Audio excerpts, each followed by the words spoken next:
Welcome to Shells After Dark Archives, the podcast where the veil between the known and the unknown is lifted. I'm your host Shell, and I'm here to guide you through the shadows of the supernatural.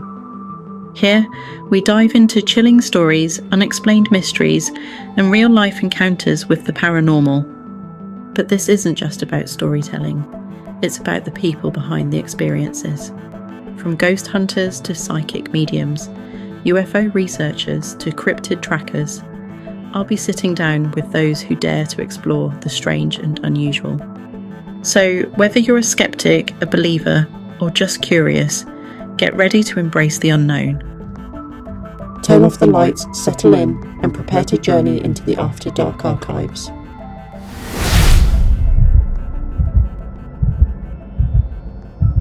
Hi everyone, welcome back to another episode of Shell's Spooky Stories, the After Dark Archives.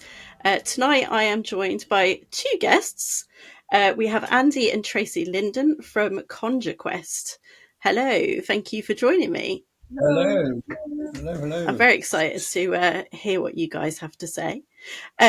So what I'll start with is what we usually do is just get everyone to kind of tell us how they got into this, what they do, and then we will listen to your spooky story, if that's all right.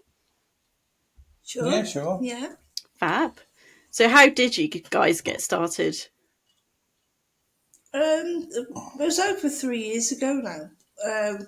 Full-time 3 years. We started back in 2020, 2021. We had some friends we went out with, just like exploring and stuff like that, and we got into paranormal. We met a few people, and they said, "Oh, why don't you start your own team?" Mm-hmm. So, yeah, we started up in, I think it was May 23. Something like that, yeah. May 23. It was only in that January we started up, but we opened our page in May 23. Yeah, because like I said, we started off in another team. Right. Yeah.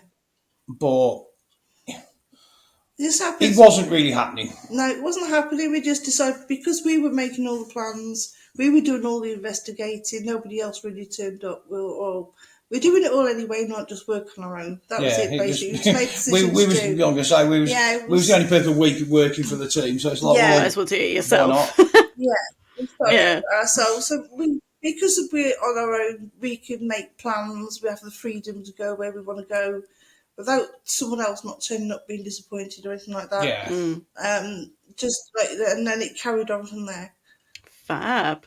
Yeah. So have you just done like UK stuff in a certain area, or have you gone like full all of UK? All over pretty much.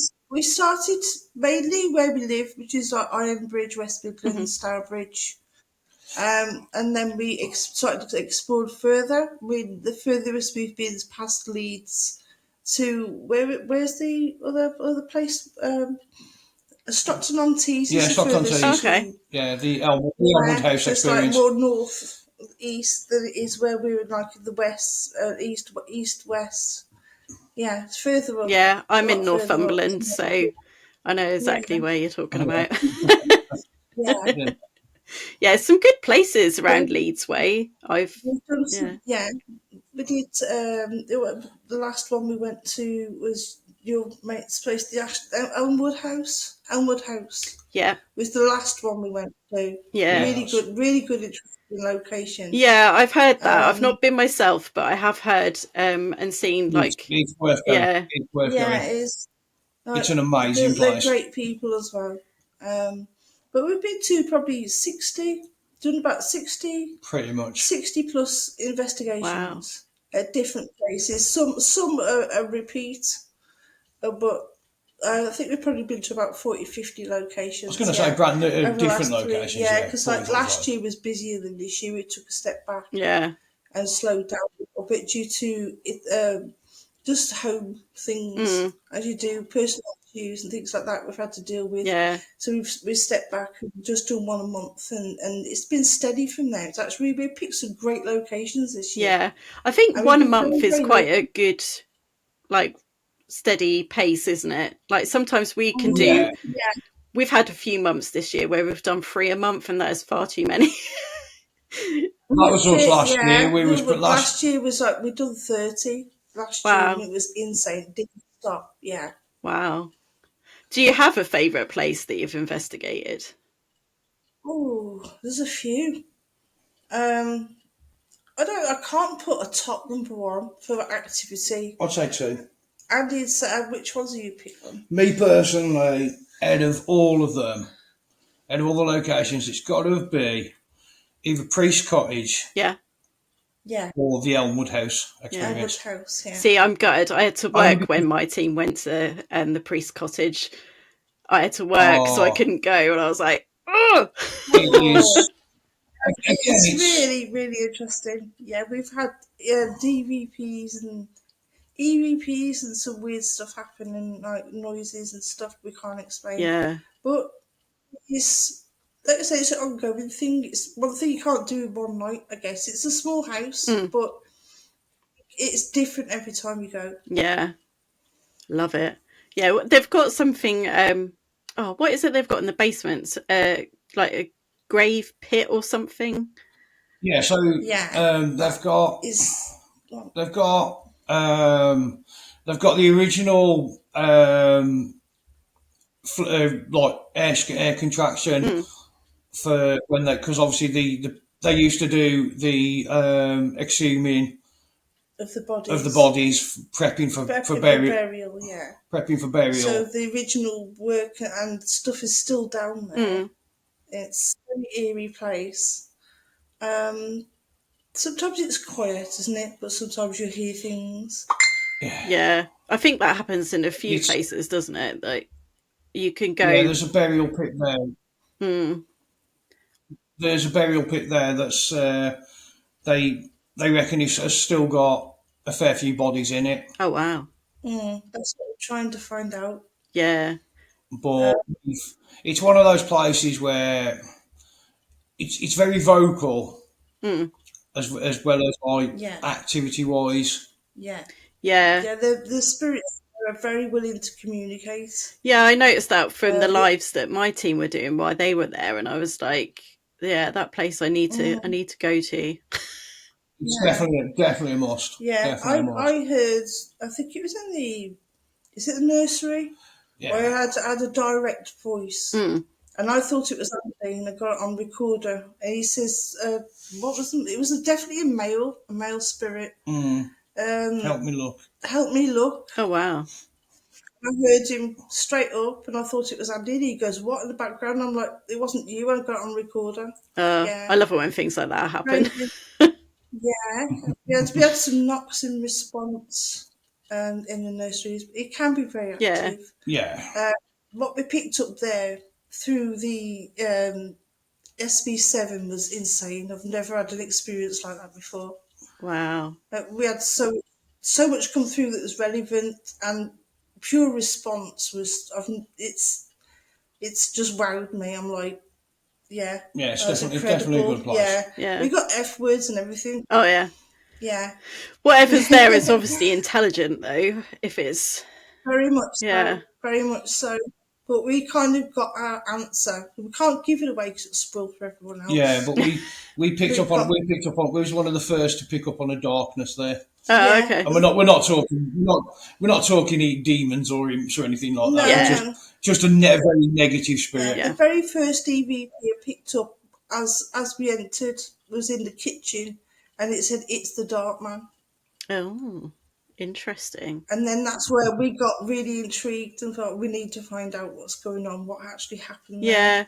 See, that's the thing, isn't it, with these like dark spirits? I've discussed this quite a lot on here. Is I mean, everyone has their own take on it, don't they? But I don't think it's always like it's not automatically a demon or something else. Like you could be, if it was a grumpy old man in life, like a Victor Meldrew, when they pass, they're still going to be like a Victor Meldrew. This is what I said. I mean, you're not going to get the Moors murderer handing out roses in the afterlife, are you? No, exactly, no. Yeah. If they're an arsehole in life, they're an arsehole in death. Yeah, obviously they're troubled or they've done something wrong and held back from passing that. Yeah, and I think sometimes if they're not crossed over, there can be that like build up of resentment as well, which obviously then creates the negative energy. Because they don't really either understand what's going on, or they just, want to get somebody's attention so they can get help. You kind of have to be a bit like a counsellor as well in this job, don't you? Yeah, we've said we've had it on a few occasions where we've gone into a location and we found out that said spirit was wrongly accused and he never got his say. Yeah, we've had and that. It was just as that, just as simple as giving him that acknowledgement and saying, he did tell a story. Yeah, we had that with she was actually a female prisoner, and the story around her was like completely wrong, and she'd be like wrongly accused, and I think she'd actually been hung because of what they said that she'd done. And she was stuck there. So I did some work with her and actually helped her like cross over, which was a lovely experience. I won't say where the place is because apparently they get a bit funny if you tell them you've crossed somebody over. I've had EVPs help me cross over. And what can you do? Sometimes at that time, you don't notice until you get back. So I was going to say, I mean, you need some need help, and they deserve the help. I'm going to say again, there's one place we went to at the beginning of this year. Without giving too much away, there was an underground prison, and we just a simple conversation because we was hearing noises and stuff inside this little, it's almost like a pit, right? Yeah, like an old-fashioned type jail. To the stage of actually saying, like, look, you're whatever timeline you think you're in, that's past. You can step forward out of those cells, and be free. You've not be held there anymore. You don't have to be in that space because sometimes they don't understand. No, it was the weirdest experience of doing it, and then we heard. This is going to sound really weird, but you actually heard noises as if they was like moving away. And then it just went dead. All the equipment and the atmosphere changed. Yeah, because I was when I crossed that spirit over, we didn't have like a candle or anything else like that. So I used a torch. I put a torch in front of me, and I had my eyes closed because I was obviously doing the visualizations and everything else. And everyone who was watching what I was doing said that the torchlight kept going in and out. And then the minute I crossed her over, it just went like on and was steady. And then we weren't getting anything else. It was, it's bizarre, but lovely experience. But like you say, they don't know sometimes. And sometimes they need to have that conversation. They're stuck in that timeline loop, A lot of spirits will, a lot of energies will, they'll be stuck in their timeline. Yeah. I can't think of anything worse, personally. Can you imagine? No. Can you imagine if you were stuck in a COVID timeline going over and over and over? That would be... They're stuck in torment, aren't they? It would just be awful, wouldn't it? Just need it's okay now. It's over. You can release. Yeah. It's just the best. It's lovely. Yeah, it's a lovely thing to do for them as well, I find. Like, it's very rewarding. Oh, God, definitely. Yeah, definitely. But I know that some places really don't like it, which is awful because you are capitalising on a dead person. Yeah. I mean, like I said, a lot of spirits are just. You'll find a lot of energies are happy being in that space. Yeah. If they're happy, then fair enough. Leave them to it. Yeah. As long as they're not causing too much trouble, obviously. Well, yeah. There's certain ones that really do misbehave. Yeah, we've got 3 spirits of our own in here, like. Yeah. Oh wow. Yeah, we've got two active vessels. Oh, okay. Plus a little girl. We've got a little girl that. We've been told she sits on the stairs with a little Teddy. Oh. And we hear her voice. Sometimes she sings. Yeah. Oh, that's nice. I've heard her. She's like. I don't know why she's connecting. Maybe because of the family circle, and we have children. Yeah. it's just, yeah. She doesn't bother anybody. No, she just gets on with what she does. Yeah, you'll hear her occasionally on night time, and it's like, this can't be any of the kids, but this is a little girl. Yeah. I mean, as a grown up, it's very strange. But yeah, we just acknowledge her and go, it's okay. You can play on the stairs. Yeah. And they should disappear. I'd find that quite comforting. I know that would freak some people out, but I would find that quite comforting. Yeah, but she's happy and she feels comfortable. Well, that's it. I mean, she just comes in and out. Yeah, I was going to say she's not active all the time, but then every single vessel we've ever had, the first thing I do when I welcome him into the house is he's given permission to come away from the vessel. Yeah. I did that when I got my haunted doll. I did a session with her and I said, look, you're here. If you don't want to be here, then I can help you. If you want to stay and you're happy, then fair enough. And she's pretty chilled in the corner, so... She occasionally makes some weird noises on the podcast, I've noticed. The last one I did, actually, there was a whole section when I was talking about our intentions towards manifesting spirits, and it just, my audio just crackles the whole time until I stop talking about it, and then it's just normal again. So you got high EMF over the top. Yeah. She's a bit of a, she's a 60s, what is she, a 60s soul singer. So she really likes like music, and she loves the dogs and stuff. So I work in here and I always have the dog next to me, so I think she's pretty happy. That's good. I mean, we've got everything. We've got a young boy and a young girl. We've got a young Georgian boy, he's 6. I've got a guardian. Yeah. And then we've got a pagan witch. Oh, okay. Like a protector. She's good. They're all good ones. Yeah. I was going to say we keep them for protection. We don't allow anything bad because obviously I've got illness in the household. Because my eldest son, he's going through treatment, but he's okay. Yeah. Oh, good. But I don't want sensitive. Yeah, you don't want anything to rock the boat because we've had some that have caused like some illnesses with people. Like a lovely little one that I got as a Secret Santa, and he knows who he is. He gave that to me. And I immediately said, that's not coming home with me. And somebody else took it, and they had some trouble with being ill after having that in their house. Yeah, that's what I don't want to. There's enough going on. I don't need any bad luck. No, definitely not. So here's a question for you. Why do you think spirits go into these vessels? Why do you think like haunted dolls or items exist? So here's my theory, and I've had this conversation before. In my opinion, I don't think they actually go into the doll, or it's just a strong impression. If you can imagine, the spirit, the vessel is attached to the spirit, not the spirit attached to the vessel. Yeah. So if you can imagine me as a spirit walking around with that, obviously you can see that, but you can't see spirit.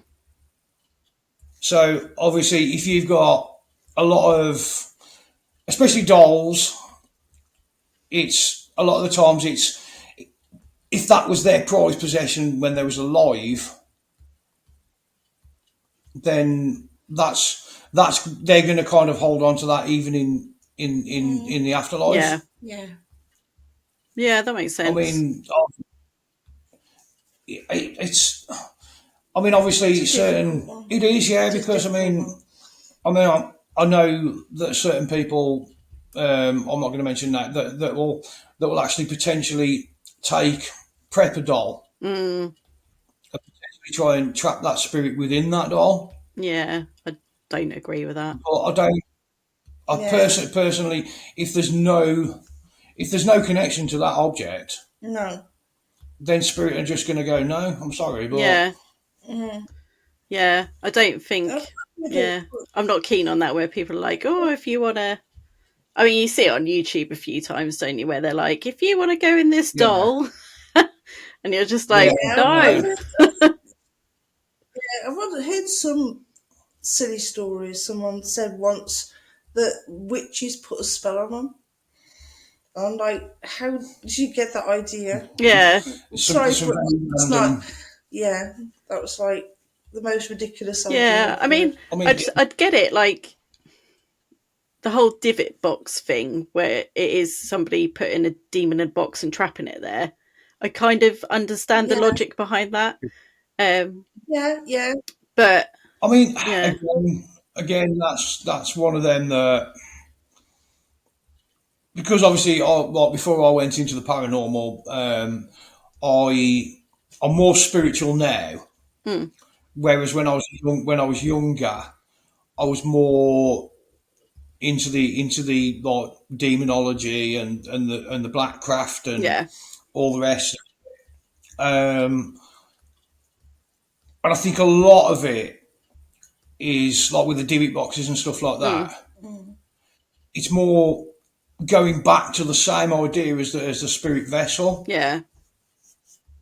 Of intentionally, let's say, summoning something that's more pagan, that's more dark pagan in religion, and then using some like when like people use like fingernails or hair, and all you're doing is all different. Yeah, all you're doing is putting a strong intent, you're keeping a strong energy bond. Yeah. Person that to whatever you've used. It's like those what they call poppets in witchcraft, which are like they used to stuff the little dolls with like hair and nails and stuff, and then bind them and things like that. Yeah. That goes back centuries, doesn't it? Witchcraft. I mean, you can't deny it, but it's a very big thing. It is, but a lot of it's what people don't realise is that a lot of it is very ancient pagan in religion. Yeah. I mean, when you got these sides like where you see like these the devil worshippers and stuff like that. That's almost man-made religion. It's all ritual. It's more ritual and intent than it is actual. Yeah, I think. Yeah, I quite like. I don't know. I'm not really religious. Like, I think that I'm more like go on the pagan side of things, like the the earth, like earth, air, fire, wind, all of that stuff. I'm on that side, like of working with the earth on what we've been given to better our lives, because that's what we were always doing. But I don't know. I think there's always a balance, isn't there, between the light and the dark, and I suppose it's meant to be. I mean, it's like you get into the realms of religion, and they all go back, regardless of religion. They all go back to the same stem. Yeah, it all comes from a starting point. Yeah. I don't know of any other way to say it than a starting point. I was going to say, I'm not going to get into that. It's a debate that lots of people have, isn't it? But it is. I think you learn a lot from the paranormal about this stuff as well. Sorry? You learn from the paranormal a lot of stuff about religion and the afterlife and beliefs and all the rest of it. I think it's opens a lot of people's eyes up to there is something a lot bigger than us out there. Which is always good. So what is your sort of favourite kind of ghost story, whether it be like one you've heard, one that you've experienced? I would love to know. Can I go? Yeah. Okay. So the one I really like is one we've actually been working on. Okay. I'm going to the Salutation Inn, Nottingham. The Salutation Inn, it has caves underneath in the cellar, and it goes about down 2 floors, really deep caves. Okay. And they've got there's a story of a spirit of a child, little girl named Rosie, who they made out as like either 4 or 5 years old. We did several investigations, so we're still undergoing its long-term one. We got numerous EVPs voices, and we actually captured one of a young girl saying she's 4. Wow.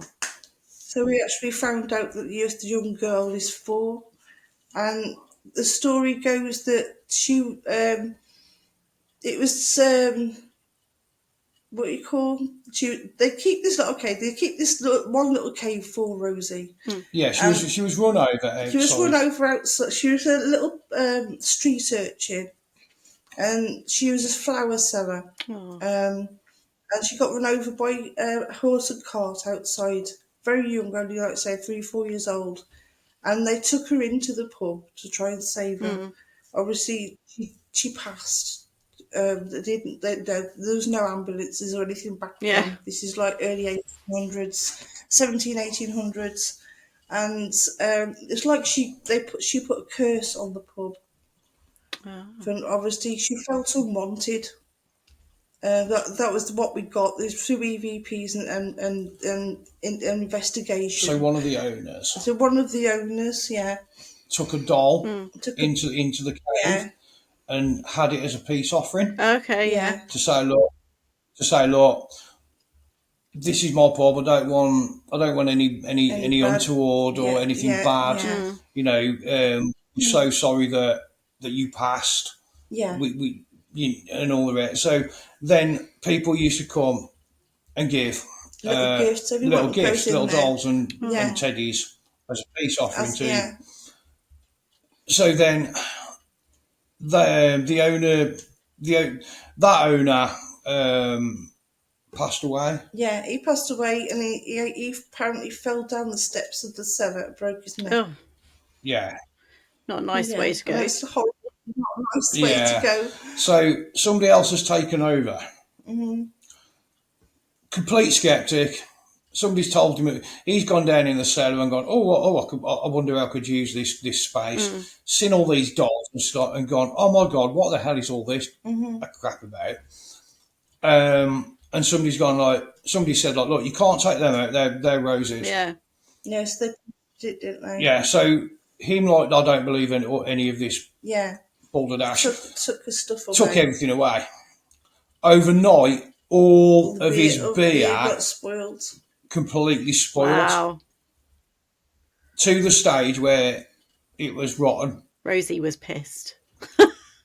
Like literally. So obviously he's gone back. Like he's cursing and swearing and everything else. So he's gone to one of the regulars and mentioned this, and they've gone, well, you have been told that if you go against Rosie, you know, so out of his own, against his own kind of better judgment and beliefs, he's got Rosie's doll. Yeah. And he's gone back down, and he's begrudgingly gone, look, I'm sorry. If I leave this space as it is as yours, will you take whatever it is you've done off me? Yeah. And as quickly as the beer spoiled, never it was all back to normal. Again. Yeah. Wow. So anyone who goes down into these caves now leaves her a little offering, so she gets sweets and little teddies and gifts, just to say, just as a peace offering. She's still not at rest. No. What we found out through experiment, should I say, we did a few experiments down there using EVPs, repeating the EVPs back into the space and playing them back to see what would come through. We found out that she did say through EVP that she said she felt unwanted. That was a basic message. We believe she was left by her parents. That's and so sad. And she got involved with what would you call them? Vagabonds. Type. When they were back when. It was all round. It was all round with the likes of Dick Turpin and stuff like your highwaymen and everything else and like smugglers. And she had no other means to survive, so this couple took her on. Through this experiment, I played back the EVPs and put it on camera, listened to it, and we picked up several times a specific name. Malik. The surname was Malik. Right. It kept repeating and repeating itself over and over the top of the audio. And we went back to the owner. I spoke to the owner because we can't find anything online of this surname. Can you help us? So we went out. Went to one of his friends who's in the archives. Did work in the archives, and he came back and he says, "How did you find that name?" And I says, "Well, we've been investigating. We picked up on this name. We just needed to know what it meant." And then he goes, "It's actually connected to a building that was originally connected." It was a draper's. It was a draper's house, a castle draper's, and it was actually once originally connected to the pub, but it's no longer there. Amazing. And the surname of the owner was Malik. They're so clever, aren't they, these spirit people? Yeah. And to uncover that was crazy. So we've got a possible surname for Rosie. Yeah. That's amazing. How clever is she, though, for being 3 or 4 year old? How spirit can connect like that. Yeah. It's insane. It's like, insane. Don't understand it, but you know that she needed someone to know. Yeah.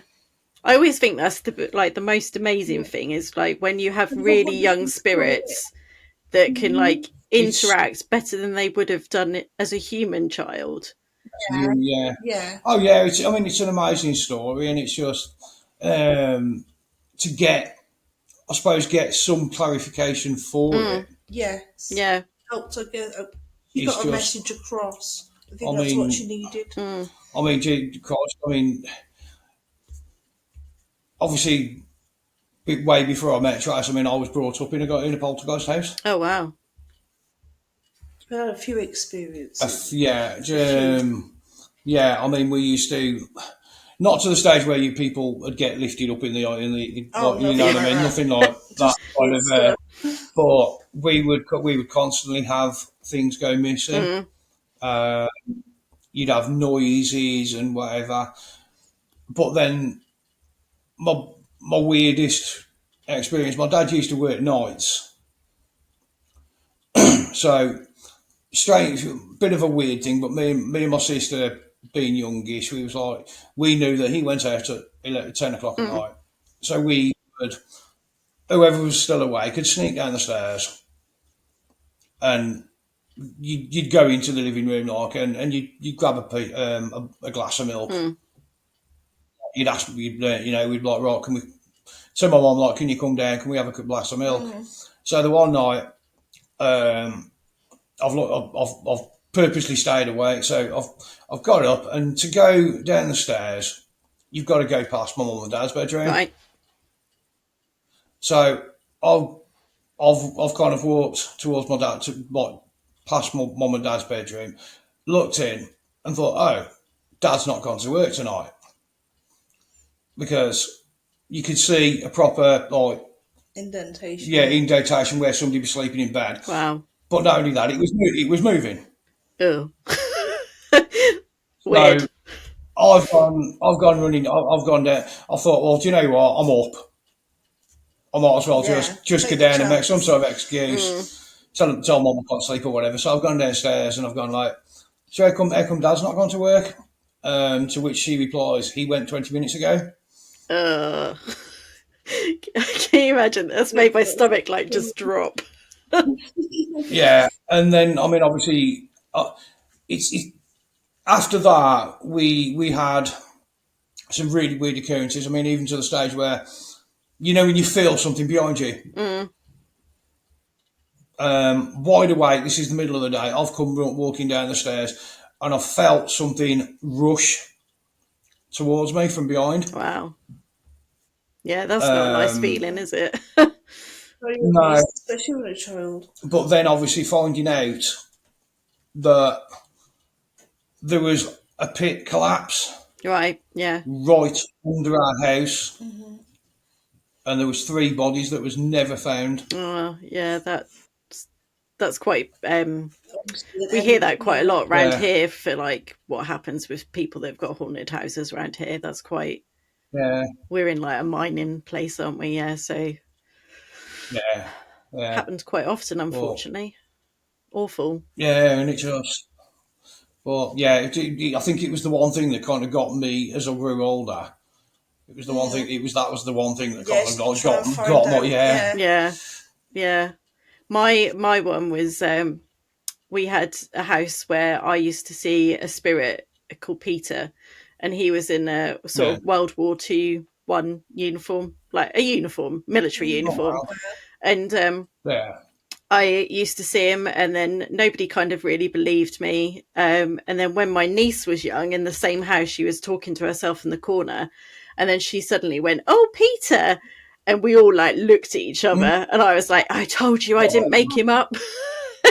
And we researched it, because I researched it like probably when I started doing all of this, really. And it turns out that near where we used to live, because it was a new house, so you would like automatically think, oh, it's fine. But we all know that there's a lot of layers underneath that ground that aren't fine. It's more the ground. Yeah. And it turned out that near where that house was situated was a sort of training camp. And the deserters used to actually go into the woods, climb up the trees so they didn't get caught. And then die of like exposure or hunger, that kind of thing. Because they were so afraid of like going down and getting caught, because that would probably be worse than anything else at that time. So that's kind of the coincidence that it's not really coincidence, but the kind of only logical explanation I can have for that Peter being there. Because he's not a guide. I've not seen him since. So he must be associated with that house somehow. But it's crazy. But I do like it when you can actually do the work to kind of find who that person is. And that's what kind of got me started with this whole story things. Like there's always a human heartbeat behind that spirit or that story, whether it's the person telling it from experience or whether it's the actual spirit used to be a person. That's it. Yeah, I mean, we've had like you say. I mean, it's going back through stories, and I mean, because it's the one thing we love is the history behind it. Yeah, we always do some research. We've got to find out if where these people existed from. Yeah, it was nice to be able to find, and it's like we did a place, Alchester. Oh yes, and there was Sir Greville. Sir Greville Falk. No, he was around the same time as Shakespeare. Okay. He was a poet. Shakespeare. It's near Stratford upon Avon. He never got the recognition that Shakespeare did. Yeah, he worked in the same poets club. So obviously he was a bit annoyed, but then he got accused of doing some wrong stuff.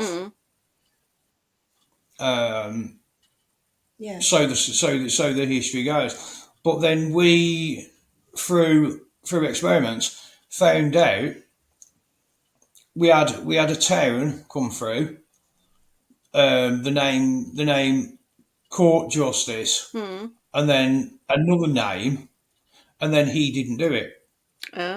So then going back through the history, the name tied him to his best mate.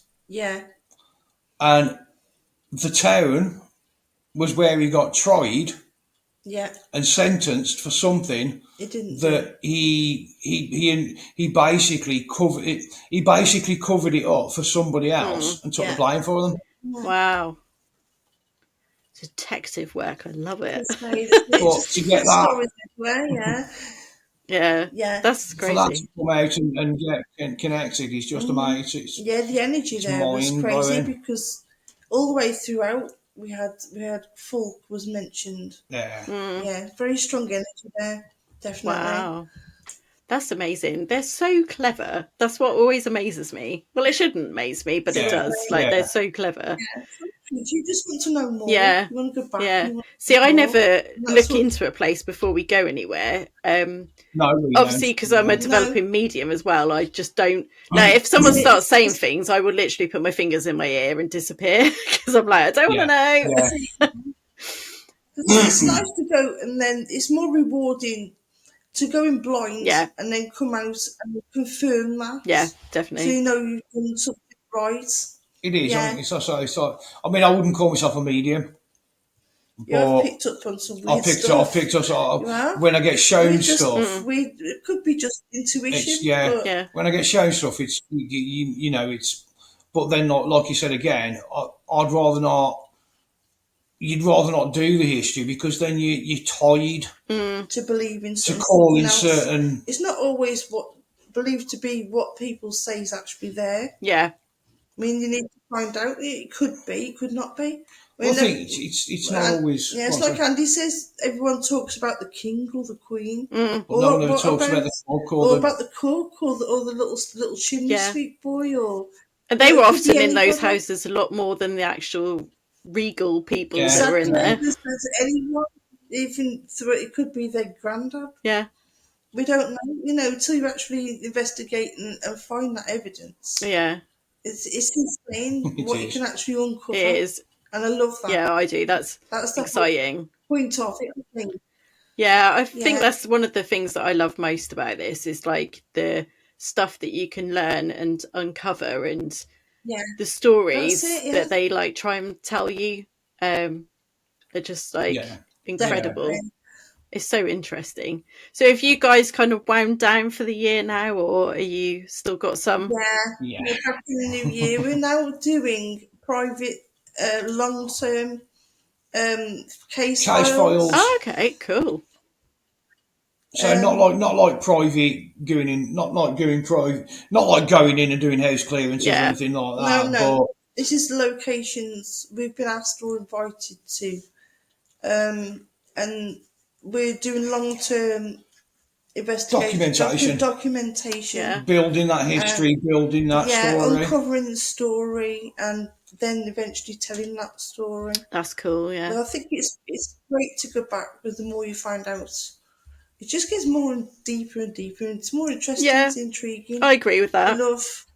We go to Sunderland Air Museum quite a lot, and we're kind of really focusing on that next year, because we've done it loads, but you still learn stuff every time you go. Yeah. And so we're really focusing on that.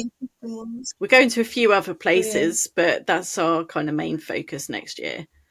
That's it. I was going to say, know where you want to be, where you feel comfortable. The thing is, I suppose. I mean, you can. I think we've all been guilty of going to a location, getting the activity, then leaving it. Yeah. And a lot of the times you're leaving that story you get a little bit. You've opened that story up, and then it's just like, right, you've written the first chapter, but then you've started another book. Yeah. Can you imagine being a spirit and you'd be like, oh, who are these people? Like, oh, I don't know if I should speak to them, and then be like, when they come back next time, I'll tell them that I want to go. And then they're just waiting for somebody to come back and be like, oh. I mean, it's like, I can't give away the location. No. But one of our a private location that we've started, and when I say doing like experiments, and there's a web of not only intrigue but deceit. Yeah. From very public figures. Yeah. That have kind of been brought into the history. Yeah. But then doing the research makes sense to the location and we've already linked the links literally to the doorstep. Wow. Yeah, from that very first investigation. And that's like literally just the start of. But building that history and building that story and finally getting somewhere with it. Not that you can tell that stories. Not that you could ever go to a historian or the archives and go, right, that's completely wrong. Story. We've been told by spirit that this happened, but the important bits. Yeah, it is nice for your own sake to say, right, we know exactly what happened there. Yeah. And I think sometimes like the people that are in the places that like work there, live there, or whatever, they have an inkling that that's happening as well, and that's probably why they call people like you and myself, my team, and you know, other teams. That's it. Yeah, that's exactly. It. Yeah. You just have that intuition, don't you? There's like that doesn't quite seem right. Yeah, I mean, there's a good friend of ours. Like, I mean, he knows and he's heard things that are going on, but then there's a certain name that he'd just love to know the name of. Yeah, we've got someone at the Air Museum like that. Yeah, they believe they've got a name, but don't know whether it's right or not. Yeah. So when you've done all these case files, are you going to be like putting them in like a video, YouTube, or we've all done it to one story, one long length video. Yeah, it'll be like a cut down documentary. We've already got bits and bobs started, so we just want to get deep into the to the realms. Ooh, that'll be interesting. Yeah, it's going to be nice to say at the end. Really looking forward to it, to be honest. It's nice to say at the end of it, we've found where this person was buried. Yeah, and actually give them that story. I was going to say, because that's what we'll be. Obviously, once we've said on 3 or 4 investigations and started, then we can kind of go to these locations. To like, let's say a local graveyard comes up, or you know, of actually going to that graveyard and doing some filming and explaining the history and who this person is, and and adding that to the videos as well as just. As well as not just the evidence and the investigation. That'll be really good. Yeah, I'd love watching things like that. So I'm really looking forward to seeing that. Well, it's putting it. It's kind of like doing a history video. Yeah. In with the investigation. Yeah. That I don't know if you watched it. The Celebrity Traitors that was on, the David that was on there, he's a historian. He does, but not the actual. It was so good. I love it. It's the only bit of like reality TV that I do watch, just because it's so psychologically messed up. And I love it. But he does a TV show where he goes around to like just normal houses where people live, and he works on like the history of who actually lived in those houses and the past and stuff. And I love that kind of stuff. Like who lived in this house like 100 years ago? What were they doing? How many children did they have? You know, all of that. Exactly. That's it. Exactly. Yeah. It is. It's like, I mean, it's like with whenever I go to any location, the first thing I do when I walk into that location is I'm not looking around for cold spots or hot spots or anything else. I'm going mentally taking myself back to imagining what it was like in different time periods, like just to try and get that visualization of, let's say, it's a Victorian kitchen, of like imagining how that kitchen would be like on a busy day, you know, with the cooks and the maids and everything else. I think for me personally, it just helps me connect. Yeah, no, I get that. Yeah, I can understand that. Like, you have to really like get yourself in that mindset and zone sometimes, don't you, to really understand it. I mean, sometimes you walk in a place and they show you instantly and you're just like, okay. Which is always fun. Sometimes you can actually feel the energy. Sometimes it takes a while. Yeah. No. Yeah. But once they get to understand what's going on, and you know, they're quite happy to connect and yeah. Well, I always think it's the same with people, isn't it? Like sometimes when I meet people, especially in person, I kind of sit back and I'm like gauging the room, and then I'll like start to interact with people because I'm just kind of sussing everyone out. And I think that's like what spirit would do. Like you will get some that are like, hello, get out. And then and then others just like, who are these people? What are they here to do? Like, or The ones It that is, are just isn't it? like, I'm not It's like- talking to them. I'm just going to Yeah, sit in this yeah. chair and watch. Well, so, I suppose it's like, it's like you say, they've still got that personality Yeah. to a certain extent, even in the afterlife. You know, it's like we've said before. It's like if us as a human being walked into, like you've just said, you walk into a crowded room, and they're all rebellious, loud-mouthed. You're going to walk straight back out of that room and go, nah. Yeah, not today. You know what I mean? Well, whereas you could walk in, then you walk into a room and they're all kind of like warm, positive energy, and you're like, right, okay, I can connect with these guys. Yeah. I can relate with these guys. These guys want to understand us. They want to talk to us. I think, it definitely works. Like, I always think when you think of it that way, like the spirit world isn't that complicated. Not really, no. But when you, like, some other aspects of it are really complicated. Definitely. Yeah. But when you talking about, I think energy, when you talk about it, like, as in humans, I always say this, like when you walk into a room, two people have had an argument, you know they've had an argument. You can sense it in the air. You can feel it. It's the same thing. Like if you walk into a room which is empty, but you feel like there's a presence there, then it's the same kind of thing. But I think it's just explaining that to people to relate to. Yeah. It's like you said. I mean, you walk into, like you say, the same again. You walk into a room and it's been let's say it's been a plague pit, or it's been a mass like I